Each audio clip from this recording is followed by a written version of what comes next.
AP Nandyal జిల్లా శ్రీశైలం జలాశయానికి వరద ప్రవాహం తగ్గుతోంది. ప్రాజెక్టుకు ఎగువ ప్రాంతాల నుంచి 99,615 క్యూసెక్కుల ఇన్ఫ్లో వస్తోంది.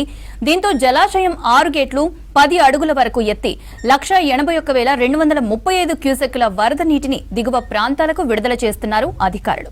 ప్రాజెక్టు పూర్తి స్థాయి నీటి మట్టం 885 అడుగులు కాగా ప్రస్తుతానికి 883 అడుగుల వరకు వరద నీరుంది. ప్రాజెక్టు పూర్తి స్థాయి నీటి నిల్వ 215 టీఎంసీలు కాగా ప్రస్తుతానికి 208 టీఎంసీల నీటి మట్టానికి చేరింది. కుడి ఎడమ జల విద్యుత్ కేంద్రాల్లో విద్యుత్ ఉత్పత్తి కొనసాగుతున్నట్లు అధికారులు తెలిపారు.